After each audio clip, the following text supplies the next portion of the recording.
rant on 4 things we lack empathy on. So, basically, I was writing this stuff. I was at the hospital this past weekend. Pray for my grandfather. But let's see here. We've got, the DEI offices in Texas, right out here. That's where I live. And it was on MSNBC. And, I saw it in the hospital room where our governor, Gregg Abbott, is removing DEI offices from all college campuses in Texas by law. So it's going to be a law of some sort. I don't know if it was an executive order or anything like that, but, and so I was like, well, let me look this up. And what was so frustrating, when I looked up the freaking definition, I was like, what the heck? It's always the way you word something. Because through the years, I've heard the term affirmative action be worded as equal opportunity, and then I've heard it be worded as giving one person opportunity over another. However, with that said, I was like, we lack empathy on either side when we're not looking at it from both sides. And so I was just sitting there, and I was like, that's not the freaking definition. That was so, for one, what I read, I put in the search for DEI offices, it was so subjective. And then I was like, and then I realized all of these affirmative action definitions throughout the year have done the exact same thing. Like, I'm happy about it, or I'm pissed about it, so I'm going to word it this way, so I'm going to word it that way. And what is so infuriating is just the lack of empathy for the other side, and why it exists or why it doesn't exist, and when it's explained. And when it's explained, do they acknowledge that side? So, I'll say the opposite side first on affirmative action, that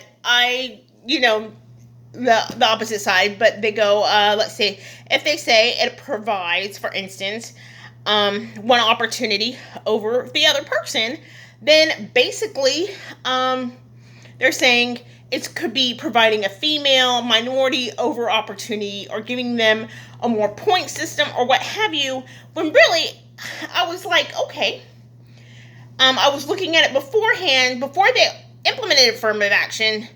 Even when the minority was more qualified and was even possibly asking for a lower amount of money, they were hired less.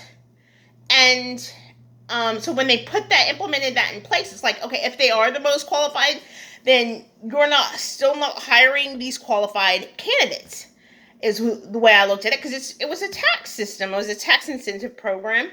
As far as, from my point of view, is way I was taught the way that worked. And that what also happened, even with affirmative action, this is the key thing, because if you're still watching, even with affirmative action, that it wouldn't work. It wouldn't work. They'd still go, okay, I'm going to hire the white male or white female, and so on and so forth, or what have you. So, DEI is supposedly dealing with, in college campuses, some of that rigor mortem from the definition that I found online.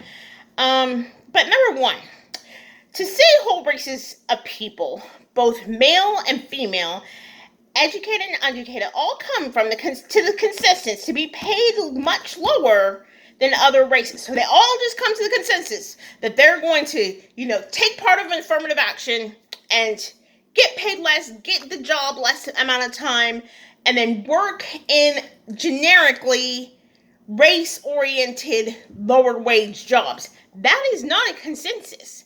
That is insanely, what are you thinking? To say, a whole group of people say, yeah, I don't want to work in the corporate office. Yeah, I don't want to be the president. I don't want to do this. I don't want to do that. That is evil. So anyway, it's like saying everything that has bad financially, everything that has bad financially that has ever happened is caused by you, whether it's financial or what's not financial in your life, is whatever's bad that's ever happened in your life. Sometimes it's like, was caused by you. And I know I've said that before, but man, I just want to hit it home because it's like saying that. If you are still watching, when did you get treated? Either way, become evil. So it's like becoming evil, getting treated either way. And because, yes, some people are under the delusion that your idea is evil, either or, which I will restate to be treated equally and fairly as possible by providing equal fair opportunity, or the other one, which is to ignore equal opportunity and provide for those willing to work hard. But what is that? You're willing to work, but provide for those willing to work hard. So they're willing to work hard. So we're like, oh, it's the bootstrap of America. We're going to do this, and he's going to do it for everyone. And their affirmative action was also like a checks and balances as well. We're going to keep you in check, your racism in check. And, and it's come about. We've had a president that has been made comments that almost say, okay, it's okay to have these racist remarks out loud. Fair opportunity versus fair privilege. Who is applying for a job? Will the statistics change? What is fair and to who? So that's number 2. Number 3, I hate evil. And so I was going through this phase in my 20s, and I was so about utopia and all of this stuff. I was all about utopia and more socialistic ideas than I have now. I have a lot more conservative views than I have now. And still, there's no way I'm Republican over certain things about poverty and racial, and that's really why. The racial issues of the conservative lines and the Republicans and the poverty, it's like, no. And I agree with them on a lot of stuff, but no, you don't have me for that. It's very important to me. As a former person who's been homeless, yeah, that's important to me. And to see, I don't want to say I'm the black sheep of my family, but my family members on both sides, even step family, or I won't say step family, distance family, because they came into my life at a different point in my adulthood. They're all doing really well, and I'm not. I'm doing really. I won't say really well, but because I don't want to get my numbers out. I don't want to give my numbers out. No, I would give them out if they were significantly low enough, but they're not low enough. But to be in that position and just be I see other people hurting when it comes to other poverty issues, and just if you generally believe you're bullcrap, whatever side you're on, liberal or conservative, like an example, not dealing with this topic, if you are old, went to college, if you're old and went to college when it was $50 a course or $50 a freaking semester, and then get on one of these news or talk shows, this woman was doing that, in a prominent position, talking about how her family paid for her college, I'm like, that's great. She's 60, 70 years old. And I know the president of my university said college was $76 a class. And every single time someone remembers how much college cost when they went, it was always cheaper than it is for a community college. Okay? So I'm like, no. That is wrong. No.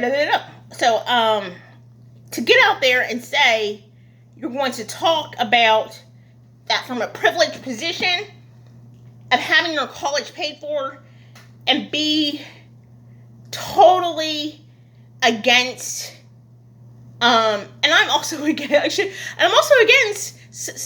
the way, I am for and against, the loan forgiveness, the student loan forgiveness in various ways, by the way that they're doing it. I think it needs to be more of a means test, and I think I've mentioned that, but this person was just more if they agree to it, I'm like, brother, whatever, because this person, if you agreed to go to college, you had your parents pay for it, you didn't take out a $30,000 loan from your parents or your family, whoever paid for it. So, but I cash flowed my master's degree, I got student loans out for my undergraduate. I did have, through my disability, I had some student loans forgiven as well. So it's if you had it, why shouldn't other people have it? it's not that with me. It's as far as my point of view is concerned.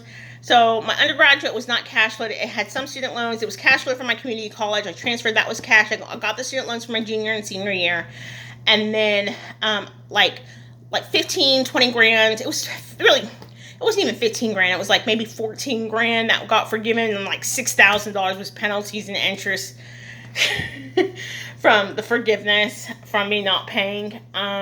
So anyway, and then I cash flowed my master's degree.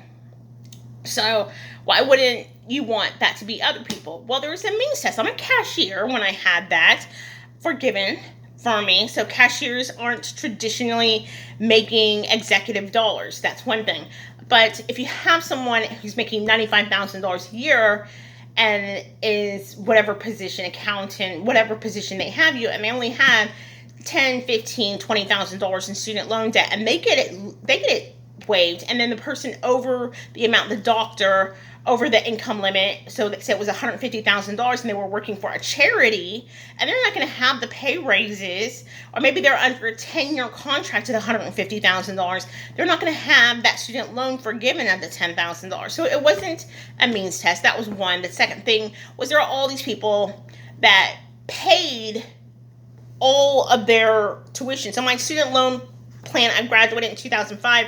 I was like, by this point, because I had it forgiven, but if I hadn't had it forgiven and I paid it all the way through, it would have been paid off by that time that they began talking about it. So it's like, there's other people. So I would be like at the grunt, at the huge edge of like, that's bullcrap because I just paid it off. I would have been in that group.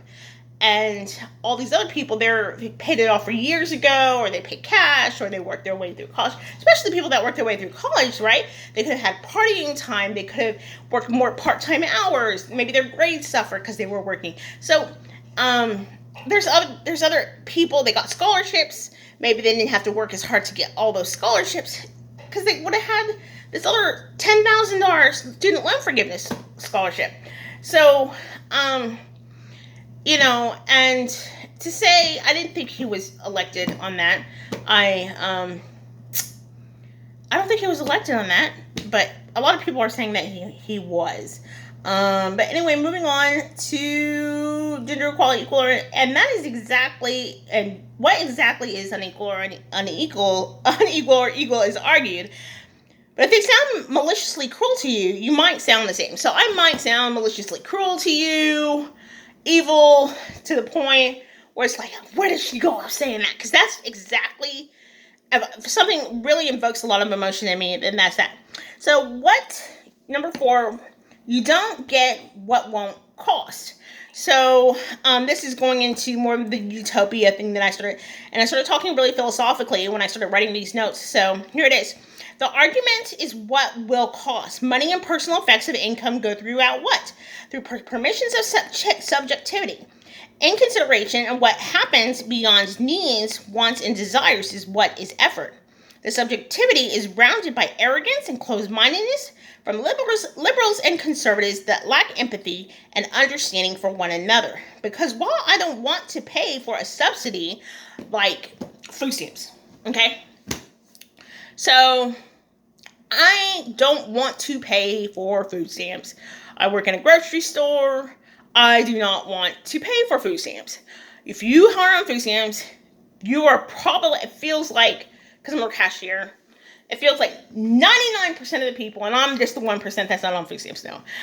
It really does, like, literally, I would say, oh gosh, a huge percentage. And I would, if I didn't know any better, I would say 90%, but you can look it up on the internet to see how many food stamp cards are actually out there, and it's a lot.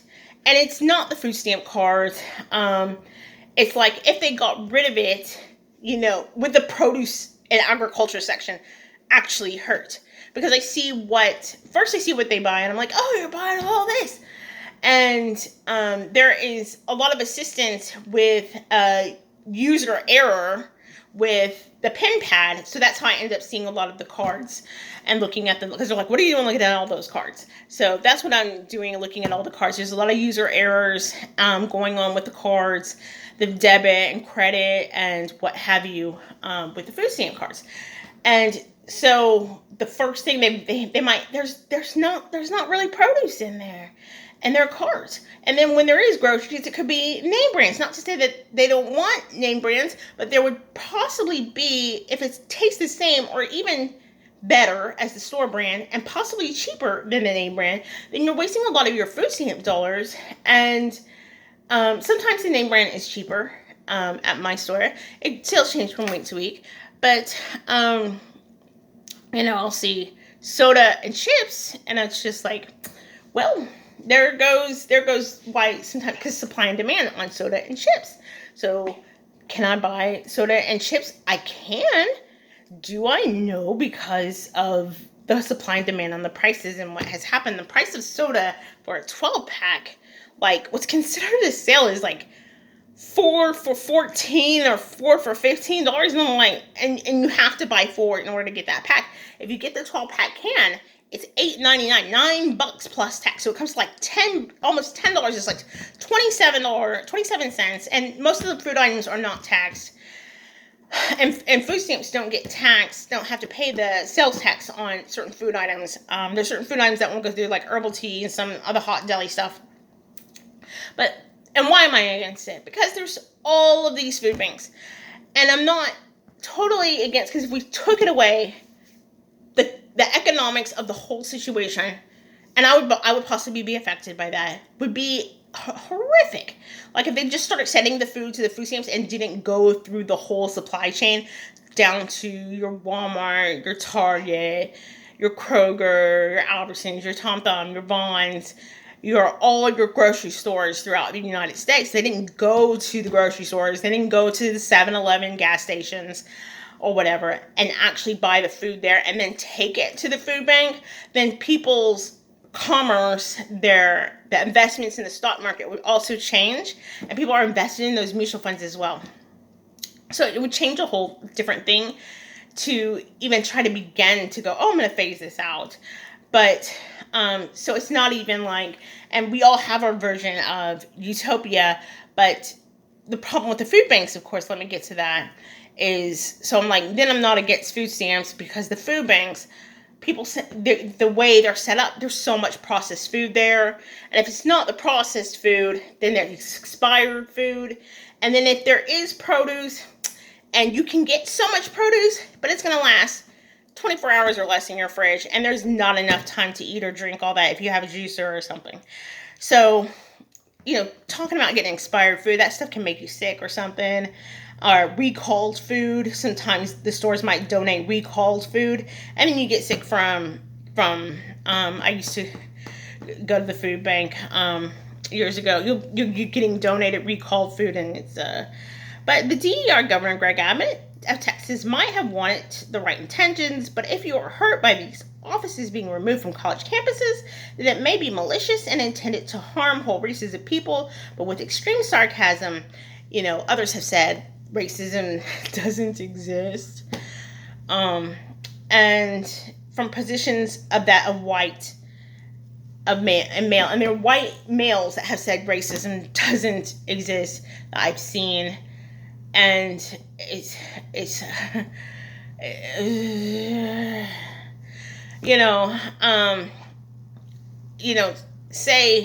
tell a pregnant woman, that baby's not coming out of your stomach. I mean, it's not in your stomach that you're going to have in 9 months. It's not in your stomach. It's coming from somewhere else. It's not coming out of your body. It's like this paper, it's not white. And this wallet is not pink. It's not fuchsia either. I'm not wearing earrings, but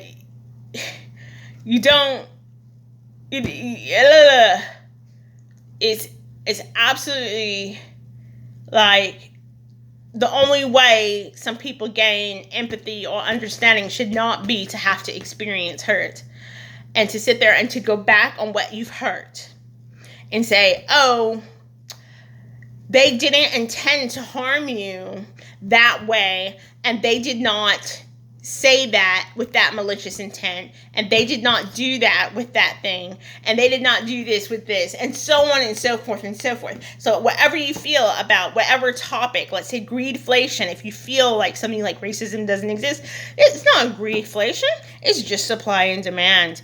And you know, you could be pretty hurt by that if you've been hurt by greedflation, especially like when I think one of the pivotal points in what I've noticed with my world, when Dollar Tree increased their prices by 25% to from $1 to $1.25, that there was a boundary at other grocery stores where they were already charging, we have to charge $1 because Dollar Tree charges $1.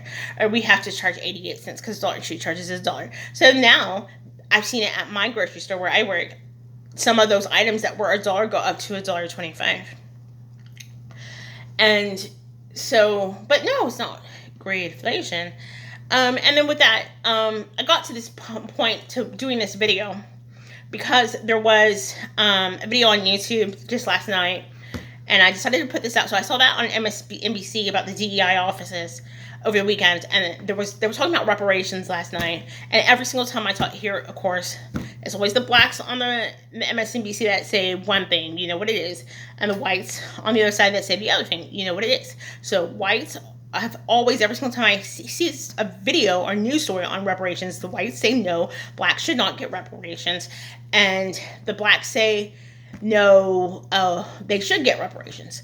So because of the DEI offices and my effort into this video had gone up, then I went online, and then I didn't go online, I just laid in bed and I was like, God, could you, tell me what is going on with me? And, how do I feel? I knew how I felt previously. It was like under some of the current proposals in the past, people like Obama's daughters, heiresses to possibly millions of dollars, would qualify for reparations.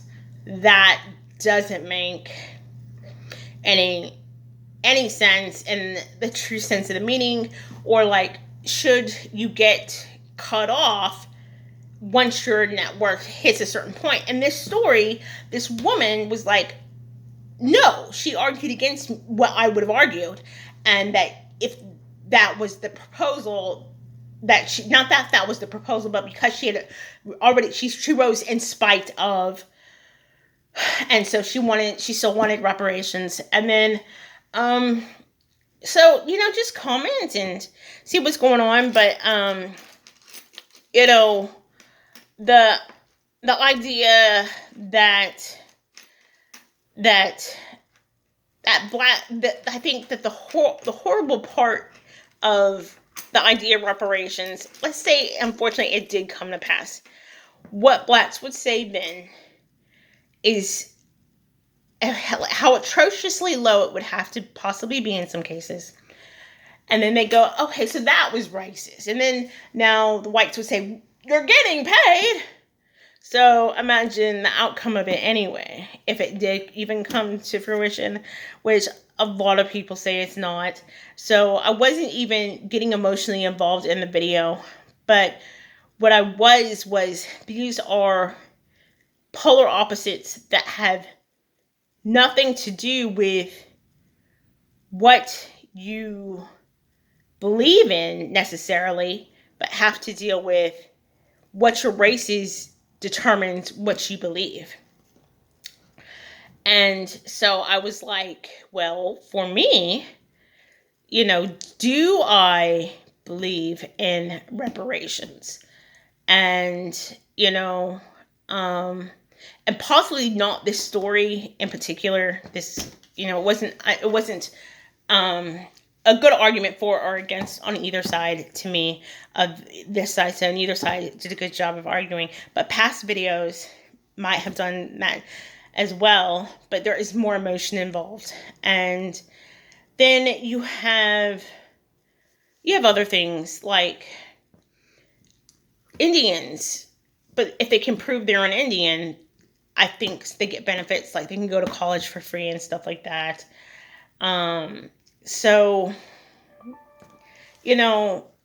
when the government allowed those somewhat reparations, that does seem, they're like, oh, that's insulting, because they developed the land, they were native, and they were brought here, they weren't ever paid for their labor. And then when they were freed, people got paid for when people got free slaves, but the owners were paid because they were like, we're relinquishing your property, which you bought with money of value. So we're not going to pay them for their labor all these years. We're going to pay them for that. And then with that said, of course, comes, what they could have done with the money. And even if they could have had the money at the time, there's so much racism that would have happened with the property land value. They would have overcharged them possibly, and so on and so forth, on the property values, if they would have got the compensated for it. But a lot of the stuff with the whole tipping economy, finding out that, they're just like, oh, it dates back to the Greeks, but it was reignited to pay Black former slaves less and earn the privilege of the white man's tip. Supposedly that was a quote from MSNBC, or I think CNBC. And so, then you have this whole thing. So then I literally go, okay, so maybe, reparations is a good concept. And I come to this conclusion every time because I don't know where I'm at, and now I do. And it's basically to look at a means test of assets and income and determine that means test. However, so many people, and not just for Blacks though, it would be for also whites included, Indians, all minorities, Asians, whites, Blacks, all minorities included, all races, all majorities, whites included, whatever race, basically on assets and income, what they would receive. And depending on how high that would be, that would begin to phase out. Of course, you can't just collect it and go, oh, I quit my job, because we need contributing members of society. And that's evil too, right? To go, okay, I'm going to require contributing members. So then we're getting into the whole thing about universal basic income, which I think is my thing with universal basic income, which is, no, I don't want the wealthy that already get it to get it. I would like the bottom half to get it. But what some of the proposal was like, let's only give it basically to the middle class, because the impoverished, if they're getting food stamps, one food stamp, $200 a month, $800 a month, whatever, they would not qualify for the universal basic income. So it would just be separating the middle class up into the rich and the middle class away from the poor. It was like, you're not going to get Medicaid and food stamps and housing and all of these benefits and get $1,000 a month. And it was just like, oh, just the middle class that makes $100,000 a year is going to get $1,000 a month. So I didn't like that. So it's not that I'm against universal basic income, and it's not even, I think I am, because of the blanket across all riches, making all people rich as well. But anyway, this video ended a few moments ago. I think it ended at 25 minutes. But hopefully I get more than one view, which was probably my own. Okay.